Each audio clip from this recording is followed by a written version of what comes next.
Good morning. Welcome back to Professional Insights brought to you by the National Referral Network. And this morning, we've got a great topic for business owners looking to improve their bottom line without resorting to layoffs and cutting corners. And so if you're looking to do those things, stay tuned. We've got a great guest to talk about those strategies.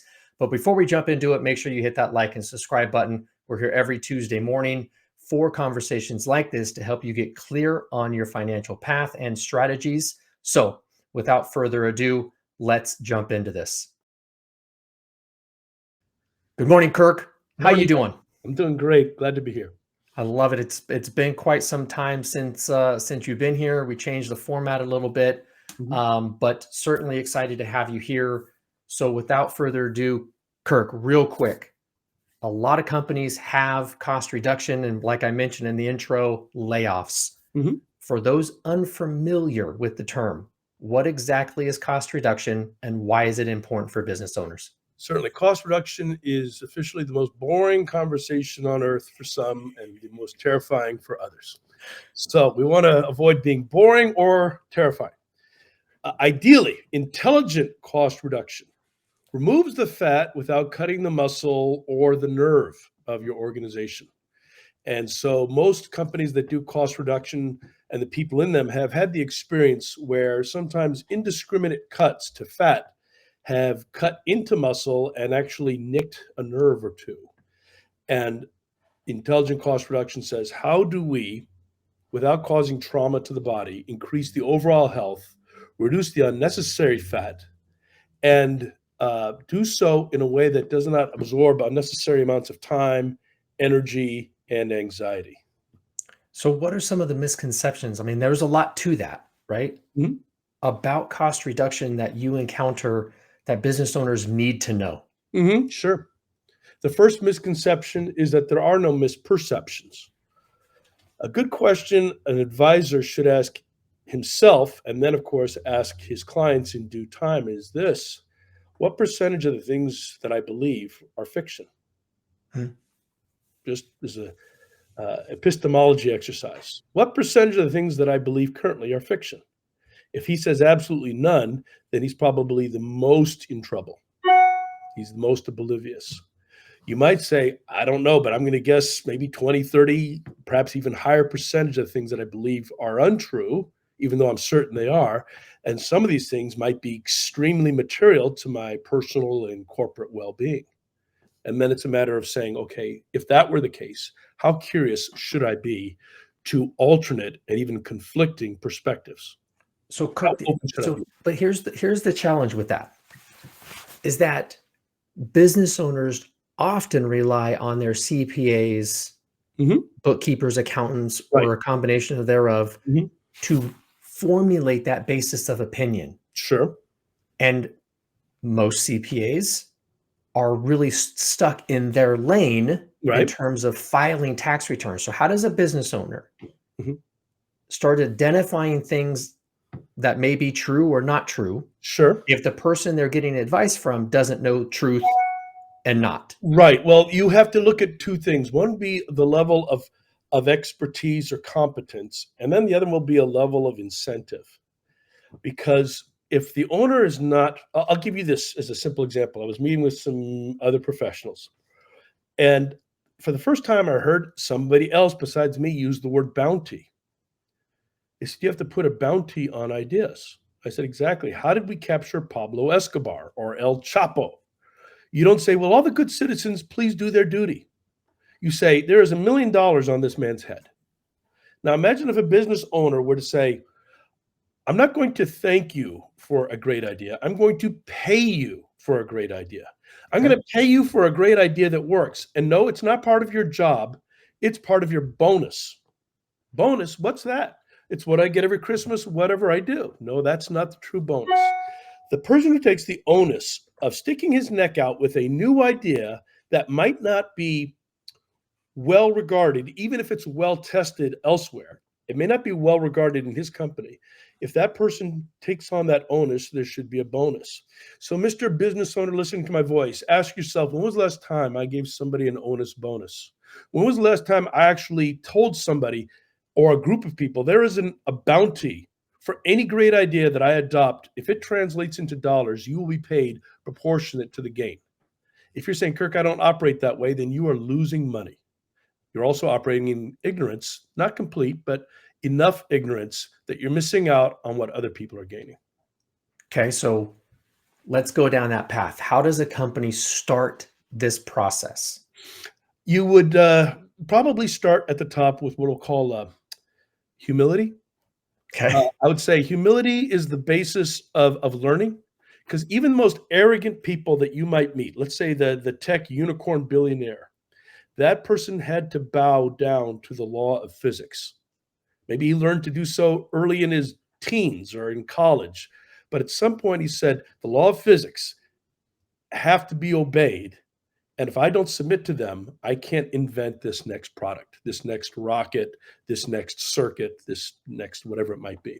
Mhm. So that would be step one. And the way you could define that humility is, how long can I listen before I tell somebody else to stop?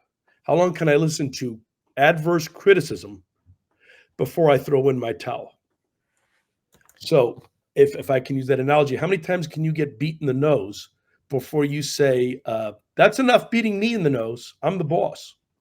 So a real boss might be able to withstand 5, 10, 20, 30 minutes of brutal punishment in the intellectual ring of ideas and not throw in the towel.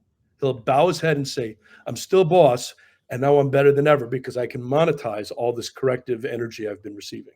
That would be number one. Okay. First test, first sign, you might say. Second sign would be, all right, how do I incentivize people to punch me in the nose with the truth? How do I incentivize people to critique my face? That is to, you might say, almost like boom, boom, boom. We could do this, we could do that. Again, you're not trying to bring out people's malice. You're trying to bring out their generosity. And generosity means that they are going to give you ideas that will make you wealthier than you already are. You're filthy rich. They want to make you filthier. So why not give them a piece of the dirt, a piece of the action? And you might say it this way. I've got a special program in place. And I'll say from DCI's perspective, I offer bonuses to other people's employees. I'll go to the boss of some company that's my client, and I'll say, with your permission, I'm going to give your people an onus bonus. And if they can get this documentation to me on time, they're going to get this much money. And if they get me this much, then they're going to get a super bonus. Are you okay with that? I don't want to violate your culture. I don't want to be the good guy giving out bonuses, and the boss is there looking like a chump saying, I didn't know this was going on, right? Which is going to be a majority of companies, Kirk. I mean, That's right. I'm trying to affect people's lives, not just their livelihoods. So the livelihood means I give you more money. The live means I say, why not operate the same direction? They usually say, Kirk, that sounds great. And so then I can announce to the whole group, great news, all 5 area managers, you all received the super bonus this month. And they all see each other seeing each other, and they see their boss seeing them see each other being rewarded, which is more worthwhile than the super bonus itself. It's just that if it's always intangible and never tangible, people can begin to doubt the significance of the intangible. so Kirk, you mentioned, I mean, you mentioned there with the employees and getting paperwork, right? Right. Now, this sometimes is a problem because, look, if I don't benefit from it, which is, I think you make a great point there. If I don't benefit from it, I'll get to it. When I get to it, I've got this laundry list of right? If I'm going to make the boss richer, what am I doing this? So outside of that, what are some of the biggest challenges business owners face when trying to reduce costs on their own? Sure. They will say, Kirk, I have got the best guy I know. It's like telling somebody who needs some sort of a very sensitive surgery for his child. You probably wouldn't say, get the best doctor in town, because the town might be 10,000 people. Would you really tell the person, find the best doctor in town?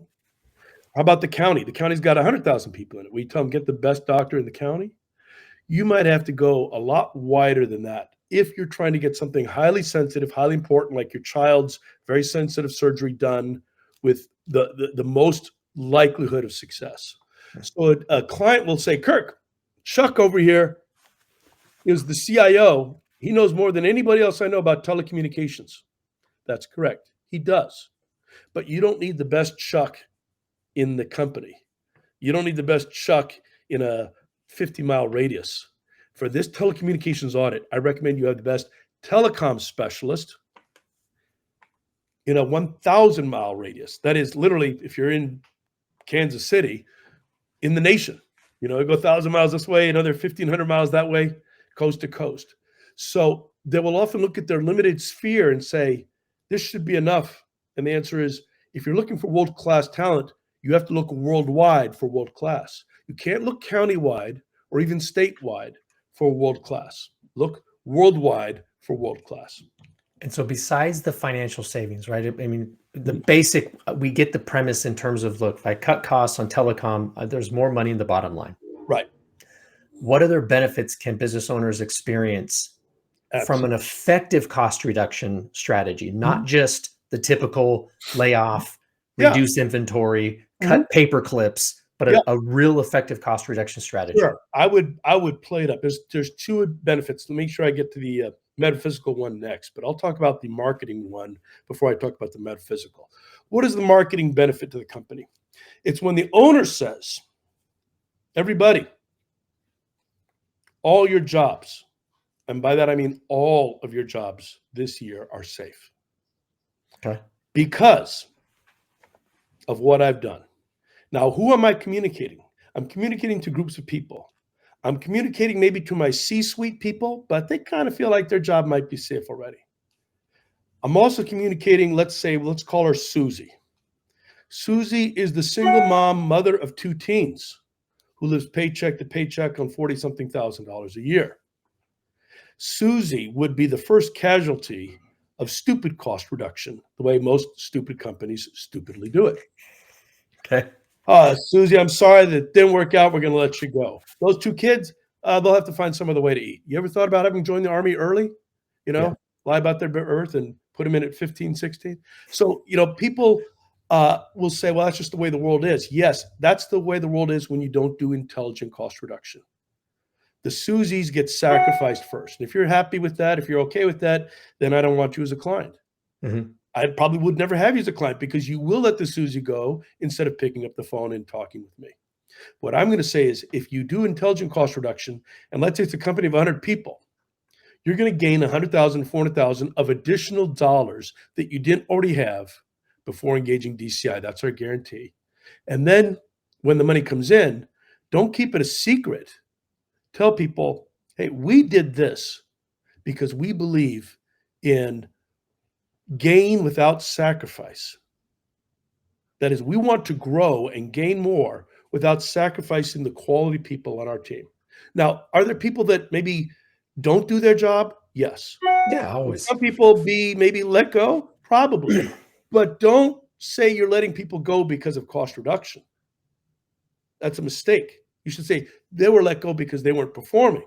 But when we're trying to save money and then use that as a marketing tool, then you can use that to build morale and confidence in the leadership. And I think a wise leadership will look at the marketing advantages and really play that to the hilt. That's the first of the 2. Okay. And the second is the metaphysical component, where you say to people, again, it's the difference between lives and livelihood. Livelihood is about the dollars. Lives are about what the dollars should be there to support. So what you're trying to do is grow the quality of your people. And you say it this way. I once heard the famous basketball player, Pete Maravich. He was in a basketball team with a bunch of his players, teammates. His dad was the coach at the time. His dad took a basketball and with a marker put a dot on the surface of the basketball. And he said, everyone listen to me. This basketball represents the total available knowledge of basketball, what there is to know about basketball. This dot represents what I know about basketball. Okay. Which means you players know less than this dot on this entire basketball sphere.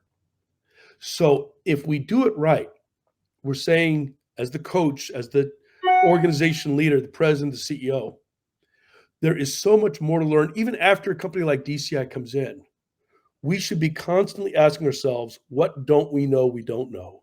living in a position of eager learning, not just listening to anything, but I understand that. How can you prove it's true? And can the dollars that come out of this give evidence of what you're saying? And if they can, how soon will those dollars prove your point? So I often tell people, don't believe me, believe the money. Because when all this money shows up, like any good idea, the proof of the pudding is in the tasting. Right? So we look at wisdom by its fruits. So if we take that to the next level, Yeah. so how does a real cost reduction strategy improve the company's efficiency and competitiveness in the marketplace? Yeah, it should have the tangible advantage of when it's done and done quickly, you would see, at least in the case of my company, I won't speak for other boutiques. There are a lot of good boutiques, probably 1,000, that do just cost segregation, just property tax, just utilities, just telecom, just fill in the blank. But what I come to people is I come to them with this. I'm not trying to switch your suppliers. I'm trying to cut your corners. And I'm going to tell you up front, before I even look at the data, what the outcome will be. And I'm going to guarantee that outcome before I look at the data. And you're going to wonder why. And it almost, like I talked to a private equity group in Orange County the other day, and they talked to a lot of these groups. And they said, Kirk, this is so unlike everything else we've heard. They're used to saying, let me look at your freight bills, and then I'll give you a forecast. And it's very plain vanilla and very predictable and very fungible. But nobody wakes up in the middle of the night saying, oh, my freight bill. Nobody wakes up in the middle of the night saying, oh, my phone bill. They usually wake up saying, oh, my cash flow, oh, my bank covenants, oh, my payroll obligations. So what they care about is, do you have a material amount of money that your IP can bring about when it's fused into my organization? And can we do this quickly? So there's IP in, money out instantly. That's of significant gain relative to the limited amount of hours and zero amount of risk. And can you guarantee that in writing?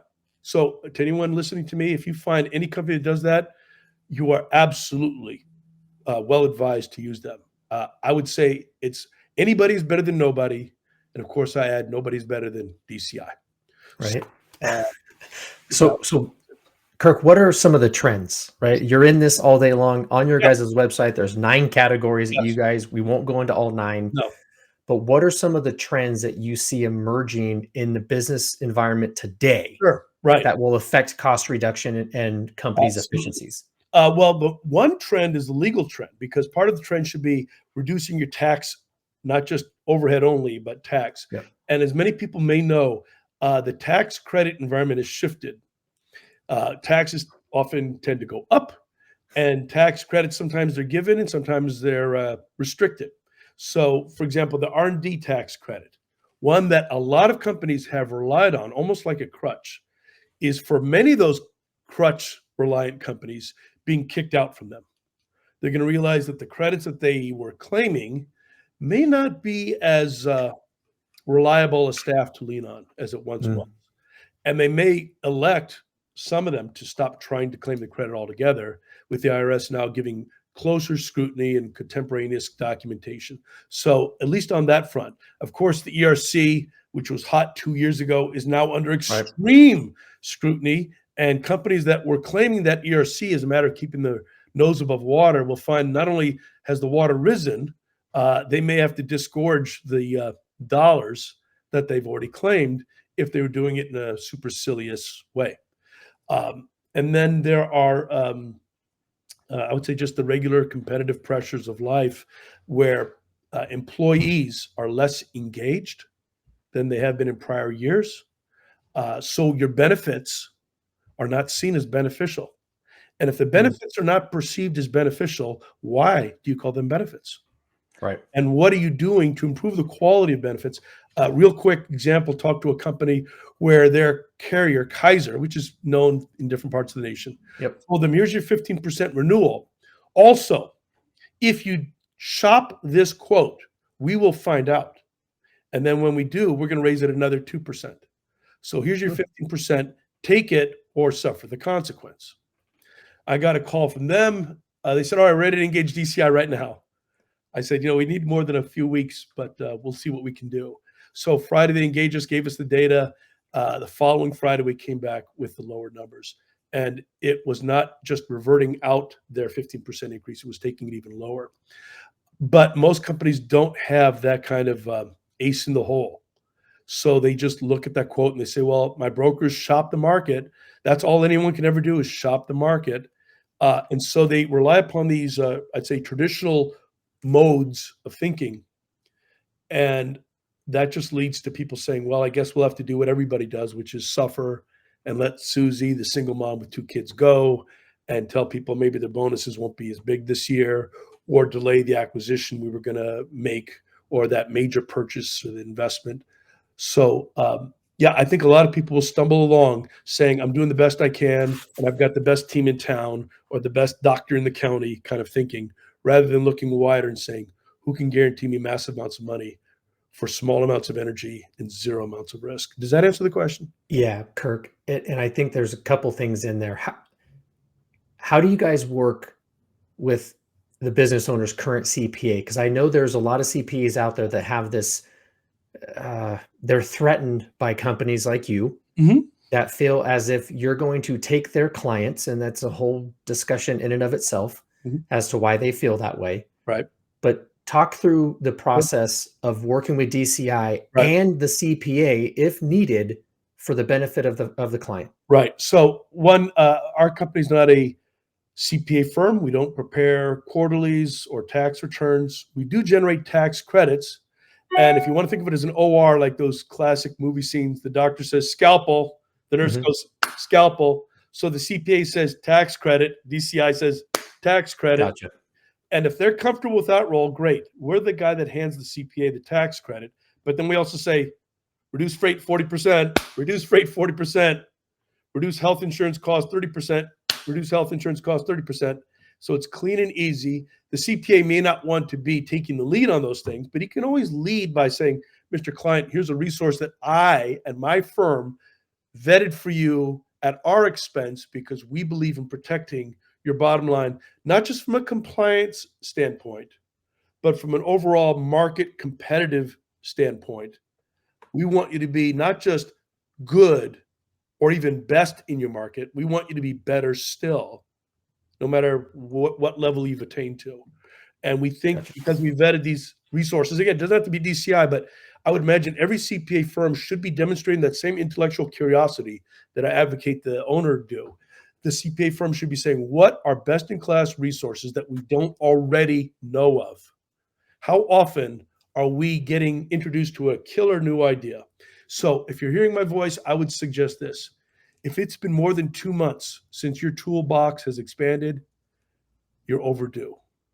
I Just love it. ask yourself, has it been more than 2 months since a new resource or an amazing idea, insight has been put into my toolbox? If it's been more than 2 months, you're really overdue. I'm gonna use that one, Kirk, with all the professionals that we talk to at the National Referral Network. Last question here, Kirk, and I like this one. What kind of results can businesses typically expect when working with DCI Solutions? Well, I would say, let me answer that by advocating on behalf, first of all, my counterparts out there in the boutique firms. If you talk to any boutique firm, you want to get at least some assurance that if there's no results, you don't pay. That's pretty low hanging obvious, but I'll say it. If I don't get a property tax refund, do I still pay you for the research you did on my property tax Mhm. or anything else? The number 2 is, what is the likely outcome given a good day, a good result? Will your good result be worth my good and valuable time? And so the client should ask himself this. Business owners, I'm going to make up a number. I'm going to assume that you pay yourself $1 million a year, just for simplicity. Okay. If you pay yourself $1 million a year, what do you pay yourself a week? You pay yourself $20,000 a week. Whoever you talk to, boutique or DCI, I would recommend you talk to only the person who can cover your entire week's salary in a single 1 hour. Meaning, Mm. all right, when I talk to Michael Clark for 1 hour, he's going to have $20,000 on my desk, or he's never going to call me again. And then if Michael says, gee, I can meet that standard, great. See if Michael can deliver. By the way, Mr. Client, you would do that with all of your internal consultants called your CE, CIO, CFO, COO, CHRO. Say, if this meeting does not save me or make me my week's salary, whatever that number is, $20,000 in this case, then I don't want to meet with you. Don't talk to me. Talk to somebody else or make the decision yourself. But don't bring these things to my desk unless you can cover $20,000 by the end of the hour. Right. So And that's 20, and that would be 20. I mean, we're not talking 20,000 in cash, right? It's basically the 20,000 in value, right? Boss, you know what? I reduced your property tax assessment Perfect. $1,000. I need an hour to tell you how I did it. Sure, go ahead. Gotcha. Take a full hour and then stop at the 60-minute mark because it was only 20,000, right? So, if you adopt that ratio, this becomes the filter for straining out all the good but not great ideas. Mr. CEO, before I go any further, business owner, I'll call you the CE owner, okay? You're the CE owner. Your intellectual posture should be this, that your organization is perfectly designed to protect you from every great idea. Your bureaucracy has got the cannons facing outward, but they're faced at targets that they probably shouldn't be focused at because their agenda is slightly different than yours. Their motivations and their incentives are not exactly aligned with yours. And sometimes they will shoot down a great idea because it might conflict with their ego, their turf, or how they think, they fear you might perceive them if all this money shows up in their turf and they can't claim 100% credit for it. And by the way, if an outsider brings that money in, there's really not any way you can expect them to feel different unless you say, I'm willing to give anyone credit for any resource they bring in, even when the money is found inside their turf. And until you say that explicitly and show those tangible bonuses explicitly, you are living in a fiction to think that they operate already in that environment with that thinking. So that's a complete. We could bring a business coach in and actually talk about that as a topic because I think that's a massive paradigm. Which there have been books and articles written on that. But Kirk, look, I appreciate your time. So many great things in here. We're going to get this wrapped up. So if you guys have any questions or if there's any specific questions you have for Kirk, leave them in the comments below. We use these questions for these topics. So if you want a topic, leave a comment below. We'll continue to add to the library. Kirk, thank you so much for the time. Appreciate you being here. It's wonderful. Have a great day. You too.